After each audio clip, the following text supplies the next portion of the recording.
34. Nah, di situ ada bacaan. Mari kita sama-sama perhatikan. Suatu pagi, Dayu mengeluh sakit perut saat ia sedang berbaris dan bersiap masuk ke kelas. Setelah dicari tahu, ternyata Dayu tidak sarapan. Malam sebelumnya ia juga terlambat makan malam. Akhirnya, mahnya pun kambuh. Nah, sekarang perhatikan bacaan berikutnya. Banyak orang berpikir bahwa penyakit mah hanya bisa diderita oleh orang dewasa. Ternyata anak-anak pun bisa terkena mah. Nah, apa penyebabnya? Dan apakah gejala mah yang dialami anak-anak sama dengan yang dialami orang dewasa? Nah, di sini kita akan bahas ya. Pada anak-anak yang mudah memproduksi gas pada lambungnya memiliki pantangan makanan. Misalnya, tidak boleh makan pedas dan asam. Mereka harus banyak makan sayur dan buah, serta tidak boleh terlalu banyak makan mie instan. Oleh sebab itu, anak-anak perlu terus diingatkan untuk selalu menjaga apa yang mereka makan. Fungsi alat pencernaan kita adalah untuk memproses pemecahan makanan menjadi sari-sari makanan sehingga dapat digunakan oleh tubuh. Untuk mencerna makanan diperlukan organ pencernaan. Bahan makanan yang kita makan tidak boleh langsung diserap oleh sel-sel tubuh. Sebelum diserap, bahan makanan harus dicerna melalui proses pencernaan. Nah, ingat ya, melalui proses pencernaan. Di sini kita akan mempelajari sistem pencernaan. Apakah sistem pencernaan itu? Sistem pencernaan adalah proses pencernaan yang mengubah makanan menjadi sari-sari makanan yang dapat diserap oleh tubuh. Nah, di sistem pencernaan ini terbagi atas dua, yaitu pencernaan mekanik dan pencernaan kimiawi. Pencernaan mekanik adalah proses mengubah makanan menjadi kecil dan lembut. Sedangkan pencernaan kimiawi adalah proses mengubah zat makanan yang kompleks menjadi zat yang lebih sederhana dengan enzim sehingga lebih mudah diserap oleh tubuh. Nah, masih ingatkah kamu tentang pelajaran sistem pencernaan pada manusia? Nah, sistem pencernaan kita terdiri atas berbagai organ yang membantu dalam pencernaan makanan dan asimilasi nutrisi. Nah, di sini ada sistem pencernaan manusia mulai dari mulut, kerongkongan, lambung, usus halus, usus besar, serta anus. Nah, anak-anak teacher, berikutnya kita akan mempelajari tentang alat-alat pencernaan kita yang tadi yang terdiri atas mulut, kerongkongan, lambung, usus halus, usus besar, dan anus. Nah, mari kita sama-sama perhatikan fungsi dari alat pencernaan tadi ya. Nah, kita mulai dari mulut. Mulut berfungsi untuk mengunyah makanan menjadi lebih halus agar lebih mudah ditelan. Makanan melalui mulut akan mengalami proses pencernaan secara kimiawi dan mekanik. Organ yang membantu proses pencernaan dalam mulut adalah lidah, gigi, dan kelenjar air liur. Yang kedua, ada kerongkongan. Kerongkongan adalah saluran yang menjadi penghubung antara rongga mulut dan lambung. Kerongkongan memiliki dua bagian, yakni bagian faring dan esofagus. Kerongkongan dapat melakukan gerakan peristaltik, yaitu gerakan yang meremas untuk mendorong makanan sedikit demi sedikit ke dalam lambung. Nah, yang ketiga yaitu lambung. Lambung mempunyai 3 fungsi utama. Yang pertama, tempat menyimpan makanan sementara sebelum disalurkan ke organ selanjutnya. Yang kedua, memecah dan mengaduk makanan dengan mekanisme gerak peristaltik. Yang ketiga, mencerna dan menghancurkan makanan dengan bantuan enzim dalam lambung. Nah, sekarang alat pernapasan yang keempat. Apa saja itu?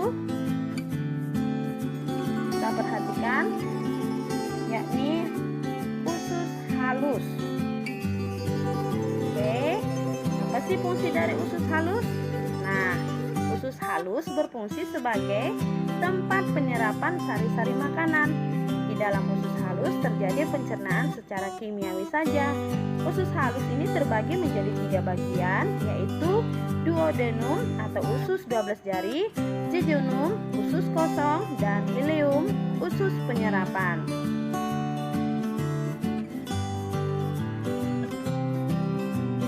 Nah, sekarang fungsi yang kelima, yaitu fungsi usus besar. Usus besar berfungsi untuk proses pembusukan sisa makanan yang tidak dapat diserap oleh usus halus. Proses pembusukan ini di dalam usus besar dibantu oleh bakteri yang bernama Escherichia coli. Selanjutnya, sisa makanan yang tidak bisa diserap lagi atau sudah habis nutrisinya akan dikeluarkan dalam bentuk feses. Dengan mengetahui dan mengerti tentang sistem pencernaan dan proses pencernaan makanan, maka kamu dapat lebih memahami cara menjaganya agar tetap sehat. Nah, sekarang kita akan mempelajari tentang iklan. Nah, Nana Teacher, perhatikan buku kamu halaman 37. Nah, di situ ada gambar iklan. Iklan tersebut menjelaskan tentang gaya hidup sehat. Organ pencernaan yang sehat juga didukung oleh gaya hidup sehat. Gaya hidup sehat membuat kita menyadari pentingnya kesehatan dan menghindarkan kita dari kebiasaan buruk yang dapat mengganggu kesehatan. Nah, di dalam iklan, masih ingatkah kalian apa-apa saja yang tertera di dalam sebuah iklan? Nah, mari kita sama-sama mempelajarinya. Yang pertama adalah kata kunci. Nah, kata kunci dalam iklan tersebut adalah perilaku hidup bersih dan sehat. Nah, gambar pada iklan tersebut sesuai dengan pesan yang disampaikan cukup menarik dan cukup jelas. Target iklan tersebut adalah untuk seluruh masyarakat. Nah, sekarang kamu perhatikan buku kamu halaman 42. Ternyata perbedaan justru membuat segala sesuatunya menjadi indah. Layaknya pelangi yang beraneka warna, begitulah seharusnya kita melihat perbedaan. Bayangkan jika semua pelangi memiliki warna yang sama, tentunya kurang menarik untuk dipandang, bukan? Bayangkan pula dalam sebuah iringan lagu hanya terdapat satu alat musik saja, pastinya akan terkesan monoton. Sebagaimana halnya perbedaan budaya dan adat istiadat, alat musik daerah pun bisa beraneka ragam, bergantung dari daerah yang bersangkutan. Nah, di sini kita akan mempelajari tentang alat-alat musik daerah. Nah, kamu sudah perhatikan buku kamu? Di situ ada 4 alat musik. Nah, sekarang kita akan mengidentifikasikan ya. Yang pertama itu adalah gambar kecapi dari Jawa Barat. Yang kedua adalah alat musik dari Nusa Tenggara Timur yang bernama sasando. Nah, untuk gambar yang ketiga adalah angklung dari Jawa Barat. Dan yang gambar yang keempat itu adalah kolintang dari Sulawesi Utara. Nah, itu adalah sebagian besar dari alat musik daerah yang ada di Indonesia. Nah, anak-anak teacher, sekarang kamu perhatikan tugas yang akan teacher berikan, yakni kamu menuliskan 10 alat musik daerah yang kamu ketahui. Tuliskan juga asal daerahnya, seperti yang teacher sebutkan tadi ya. Buat dalam bentuk tabel. Setelah itu kamu kirim ke teacher. Oke anak-anak teacher? Teacher rasa sampai di sini pembelajaran kita. Oke anak-anak teacher, demikianlah pembelajaran hari ini. Nah, teacher harap untuk video ini kamu bisa tonton agar kamu bisa memahami apa yang teacher terangkan. Nah, untuk tugasnya kamu bisa lihat di videonya ya sayang ya. Nah, setelah selesai mengerjakan tugasnya, jangan lupa dikirim ke teachernya agar teachernya menilai hasil dari kerjaan kamu.